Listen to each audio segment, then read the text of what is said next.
Welcome everyone to the Government's daily briefing. I'm joined today by the Chief Executive of the NHS, Simon Stevens, and the Deputy Chief Medical Officer, Jenny Harris. I'd like to update you all on the facts on the spread of COVID-19 and the steps that we are taking in the battle against the coronavirus. 113,777 people have now been tested for the virus. Of those, 14,543 have tested positive, an increase in the last day of 2,885. The best scientific analysis now is that the rate of infection has been doubling every 3 to 4 days. And of those who have contracted the virus, 759 have sadly died. Our thoughts and prayers are with the families of those who have passed away. These figures are a powerful reminder of the need for all of us to act. We need to slow the spread of the virus and strengthen the NHS's ability to protect us all. Strict social distancing measures have been put in place to restrict the spread of COVID-19, so fewer people should need hospital treatment at any one time. The measures that we've put in place follow scientific and medical advice and are designed to reduce the rate of infection. And as well as acting to slow the spread of the virus, we're also acting to strengthen the NHS. We're expanding the number of beds available for new patients, we're increasing the number of staff in our hospitals, and we're also investing in life-saving equipment for those with severe symptoms to give people the care they need when they need it most. I'd like to thank all those involved in this effort to reinforce the front line in the battle against the virus. The military personnel who are helping to fit out a new hospital in East London and are helping to distribute personal protective equipment. The amazing doctors, nurses and support staff in our NHS. Those in manufacturing who've risen to the challenge of producing new ventilators. And the hundreds of thousands who've volunteered to help in innumerable ways. This is a united national effort. And the spirit of selflessness shown by so many is truly inspiring. And this virus, of course, affects us all. As you're no doubt already aware, the Prime Minister has coronavirus and is self-isolating at home in Downing Street. He began experiencing mild symptoms yesterday afternoon and was tested on the advice of England's Chief Medical Officer, Professor Chris Whitty. The Prime Minister is continuing to lead the government's response to coronavirus, chairing meetings and communicating with key members of his team through video conferencing. And earlier today, the Prime Minister led the effort in launching our latest front in the fight against COVID-19. Today, I can announce that the Prime Minister has brought together businesses, research institutes and universities in a new alliance to boost testing capacity for frontline workers. Increasing our testing capacity is absolutely crucial in our response to and our fight against coronavirus. This is a particular priority for those who work in the health and social care sector and are working so hard to keep us all safe. This will be antigen testing, testing whether people currently have the disease, so that our health and social care workers can have security in the knowledge that they are safe to return to work if their test is negative. These tests will be trialled for people on the front line starting immediately, with hundreds to take place by the end of the weekend, dramatically scaling up next week. And of course, protecting our frontline workers is at the forefront of everyone's minds at the moment.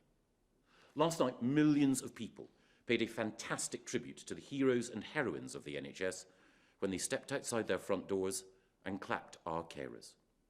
And alongside those in health and social care, I also want to thank those who work in food production and retail, those who work for the Royal Mail and public transport, our teachers and our social workers. They all deserve our gratitude. And having talked to trade union and business leaders, civil servants and public-spirited volunteers, and of course ministers in the devolved administrations in Scotland, Wales and Northern Ireland in recent days, I want to record my admiration for the national solidarity being shown in the fight against this disease. All of us can support our NHS by continuing to follow the guidance, to stay at home, to protect our NHS and to save lives. And I'll now turn to the Chief Executive of the NHS, Simon Stevens. Simon. Thank you, Michael. Today, over 6,200 confirmed positive coronavirus patients are in hospital across England. And we know that number is only bound to rise over the coming days. That's why, as Michael says, it is so important that everybody follows the medical advice to stay at home and in so doing save lives. But it's also why the NHS is making an extraordinary effort right across this country to ensure that we have care for those patients who need the looking after from coronavirus. That's why NHS staff are pulling out all the stops in an unprecedented response to this global health emergency. As of today, across England, we have reconfigured hospital services so that 33,000 hospital beds are available to treat further coronavirus patients. It's also why we are taking the extraordinary action to build new hospitals in very short order, starting with the NHS Nightingale Hospital in East London. And today, because this is a problem, of course, not just confined to London, but across the whole country, I have given the go-ahead to the building of 2 further of these NHS Nightingale hospitals, beginning at the Birmingham National Exhibition Centre and the Manchester Central Convention Centre, with further such hospitals to follow.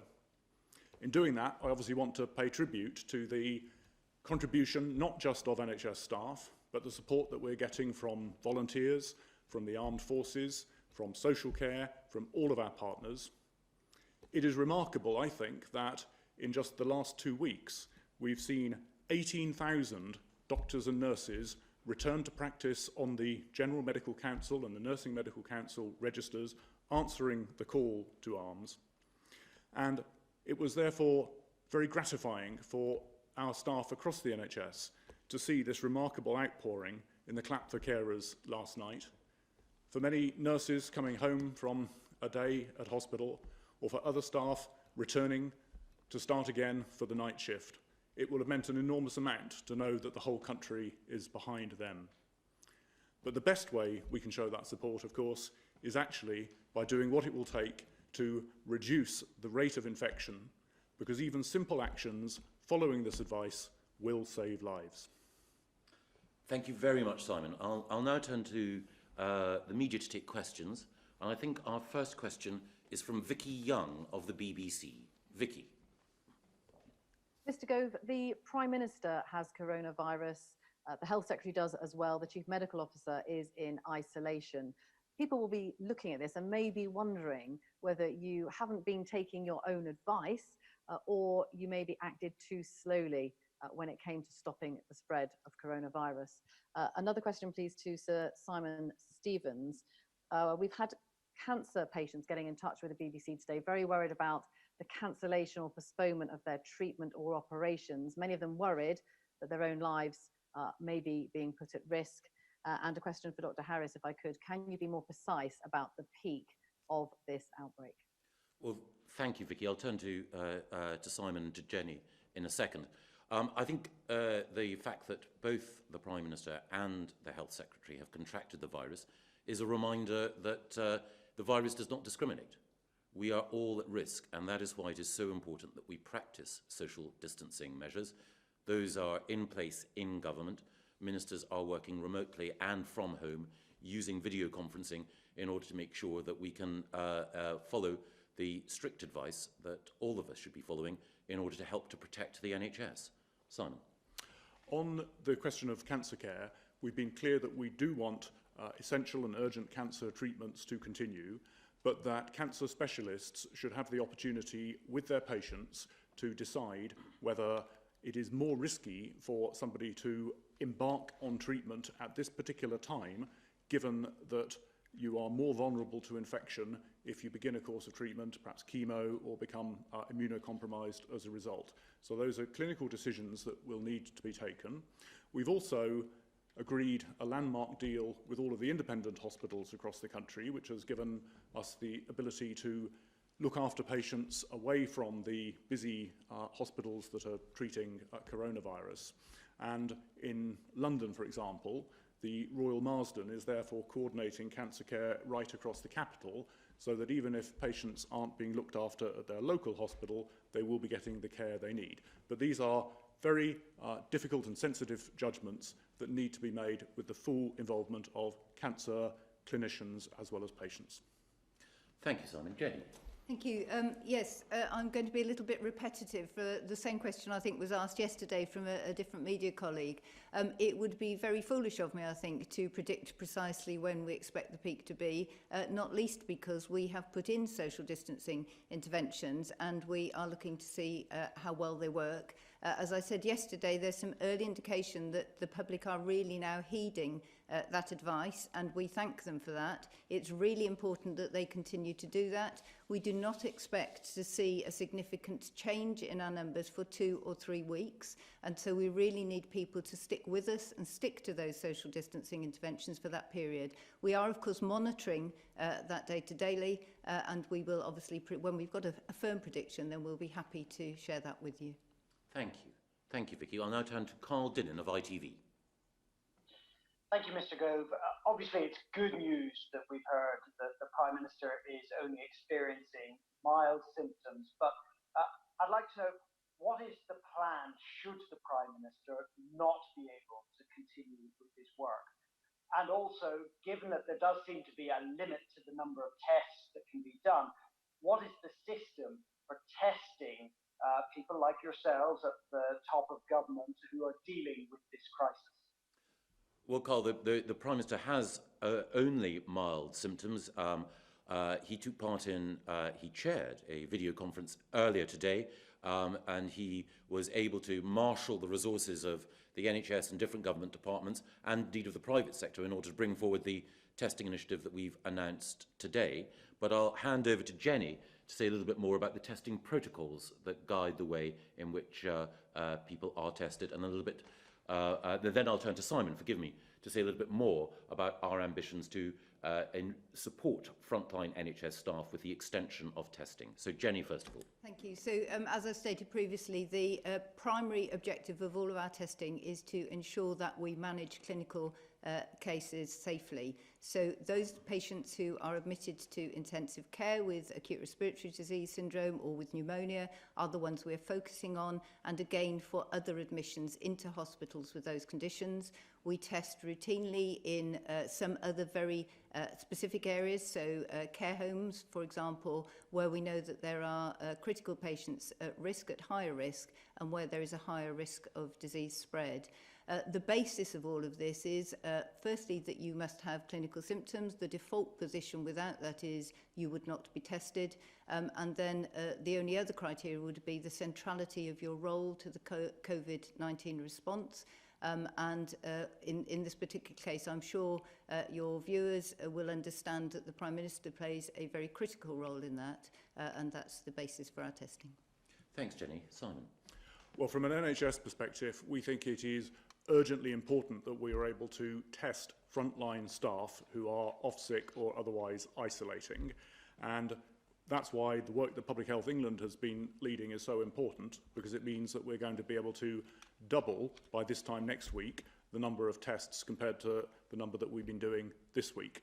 And so I can say that today we're announcing that we will be rolling out staff testing across the NHS beginning next week, starting with the critical care nurses, other staff in intensive care, emergency departments, ambulance services, GPs, and as the testing volumes continue to increase, we want to expand that to a wider range of essential public service workers, including our social care services, as well as, of course, continuing with the patient testing, which is so vital. Thank you, Simon. We'll now turn to Beth Rigby from Sky.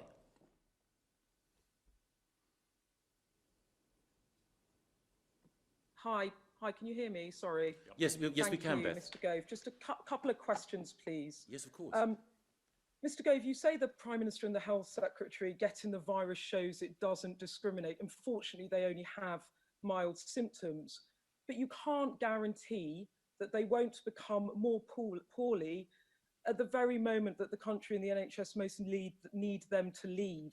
Lots of people watching this will be asking why the Prime Minister, the Health Secretary, and now the Chief Medical Officer weren't better protected. Isn't this at best careless and at worst negligent? And to Simon Stevens, a couple of questions, if I may. The new London hospital will have 500 intensive care beds by next week. How much spare capacity is there in London's critical care beds today? How do you expect that to change over the weekend? And do you anticipate you'll be over capacity by next week? And just on the testing and NHS staff, great news that you're going to roll out testing, but how many NHS staff are currently unable to work because they're either unwell or self-isolating? Thank you. Thank you, Beth. The fact that the virus is no respecter of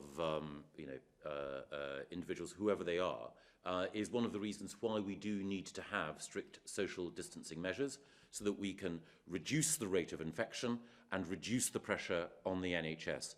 There have been various estimates about the number of people in any country who may become infected over time. We aim to, as the Prime Minister himself has pointed out, flatten the curve, reduce the rate of reinfection in order to ensure that the NHS can be protected. And I think that many people will reflect on the fact that the Prime Minister succumbing to the virus is a reminder of how seriously we all need to take the advice that the NHS has been giving us. Simon. Thank you. Yes, so on the question of London hospital beds, as of yesterday, the most recent figures, we had just under 3,000 empty and available hospital beds across London. And as you say, Beth, we are bringing on additional beds next week at the new NHS Nightingale Hospital. That is being configured initially to be able to look after up to 500 patients, but there is the physical capacity to potentially take that to up to 4,000 if it were required. So there is obviously an enormous effort going on, not just across London, but across the Midlands as well, where we're seeing continued growth in cases. And that's why, as well as freeing up the 33,000 hospital beds across our current English NHS hospitals, we are also taking these unprecedented steps to build in a few days hospitals that would normally take years. Thank you very much. And we'll turn now to Andrew Woodcock from The Independent. Mr. Gove, there are large numbers of people around the UK who are reliant on food distribution through food banks and other charitable efforts. These charities are still working, but many food banks have closed and donations are down. Many volunteers are over 70 and they've been advised to stay home. The Independent's launching a Help the Hungry appeal to support the London Food Alliance, but there's a need right across the country. The government says it's supporting all sections of society through this crisis. So is there going to be financial and logistical support for these charities? Are any of the 700,000 people who volunteered to help the NHS being committed to this effort? And Sir Simon Stevens, could I ask, you've been head of the NHS since 2013. Do you regret the bed reductions and the failure to increase nurse training numbers during your tenure, which have left the NHS in a position where it entered this crisis with its critical care bed base amongst the worst in Europe, with Italy, for example, having twice as many ICU beds, and the UK having the lowest number of nurses and doctors per head amongst developed nations, according to the OECD? Isn't the lesson from this crisis that the NHS needs more capacity at all times if it's going to be ready to deal with this kind of surge in demand, and it can't be made to operate with no slack as it has been under your watch? Andrew, thank you for those questions. On food and helping the vulnerable, let me say a few things. The first thing is I want to thank all those who work in food production and in our supermarkets for rising to the challenge of making sure that our shelves can be refilled and that people who need it are able to get the food that they need. Now, of course, we need more than simply to have an effective food production chain. We need to make sure that those most in need, those who are self-isolating, get the food and the other support that they need.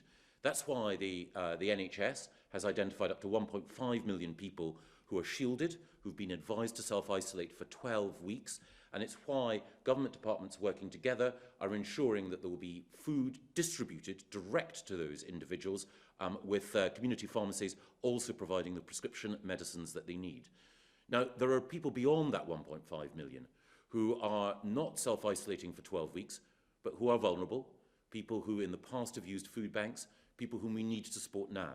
And it is the case that the volunteer networks that have been set up across the country are ensuring that we can match volunteers who are willing to go shopping and to hand food to those vulnerable people who are staying at home or who may not themselves have the social networks to get the food that they need.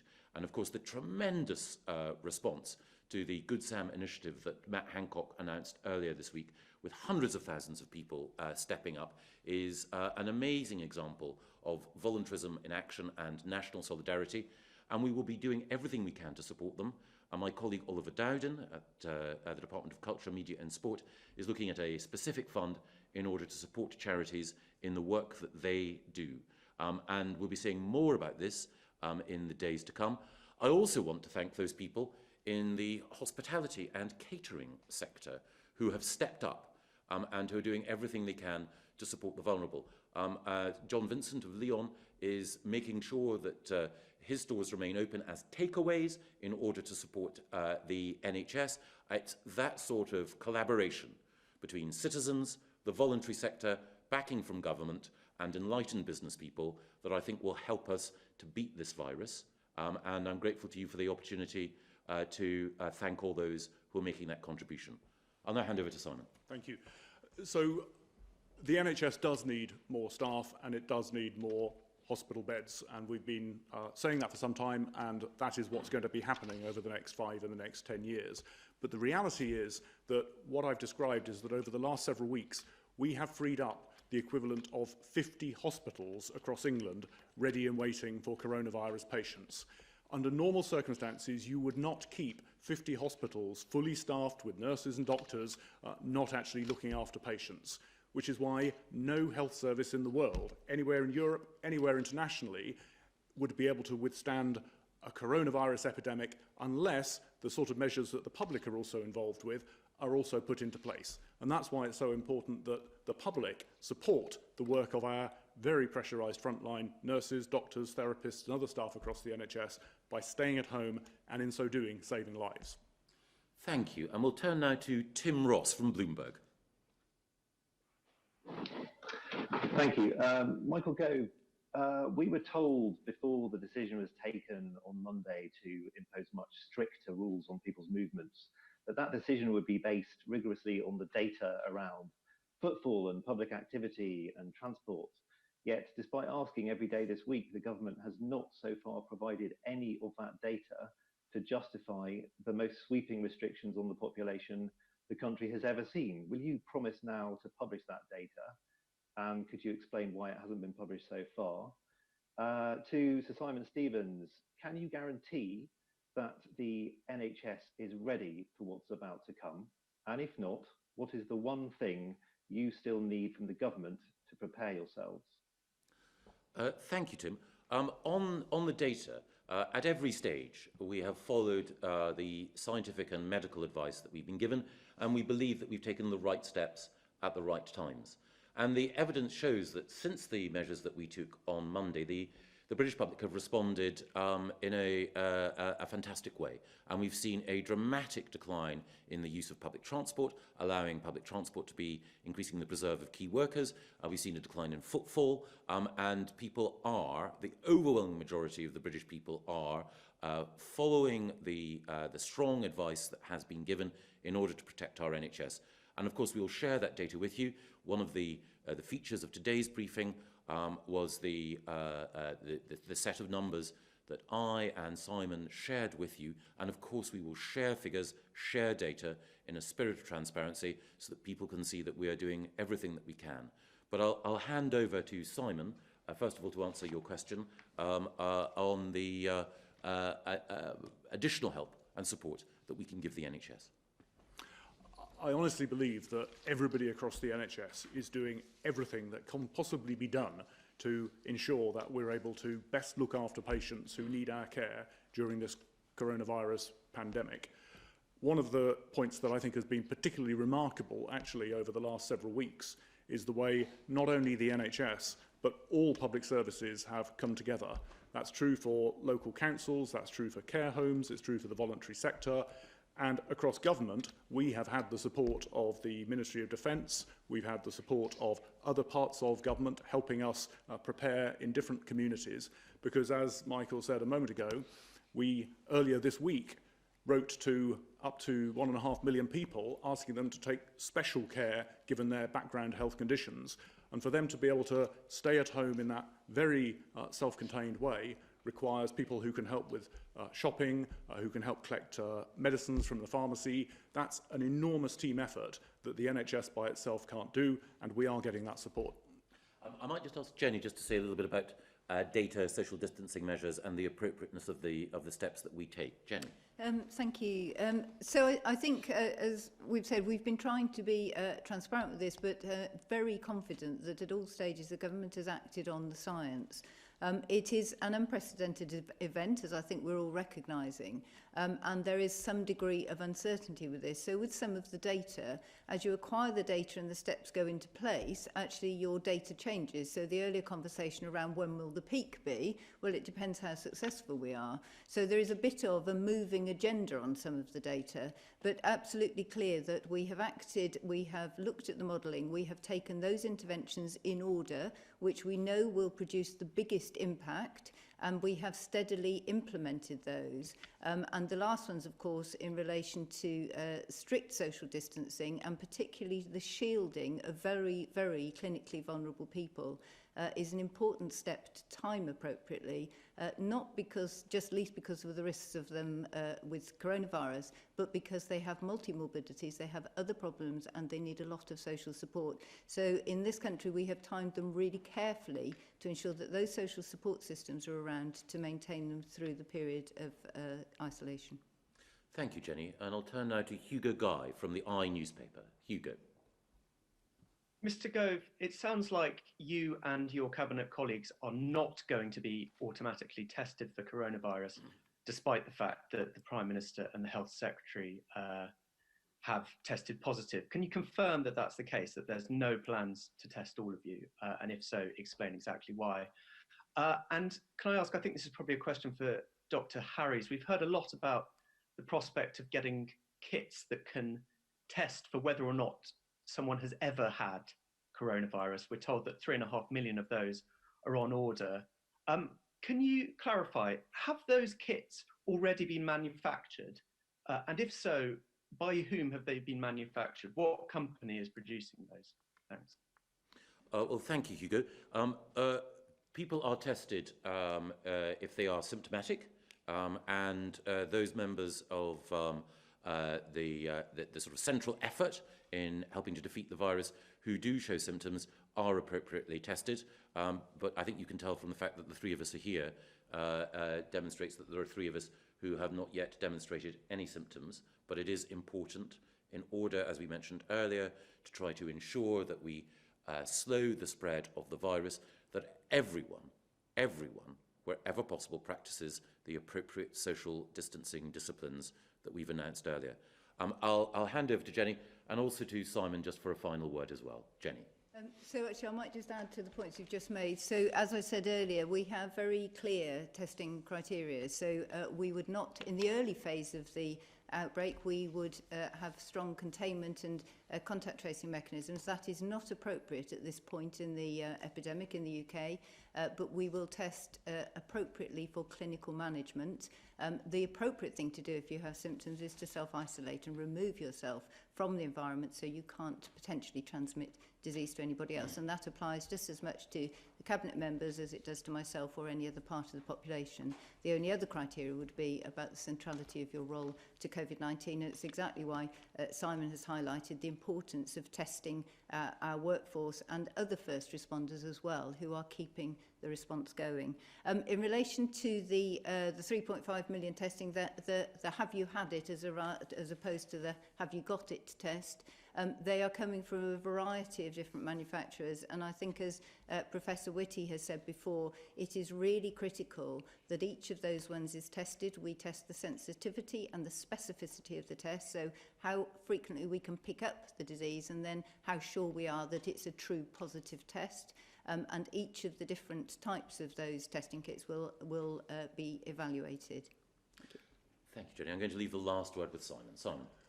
Well, I think it's simply to say that, unfortunately, pressure on the NHS is going to intensify over the coming weeks. There's no doubt about that, before things hopefully begin to improve.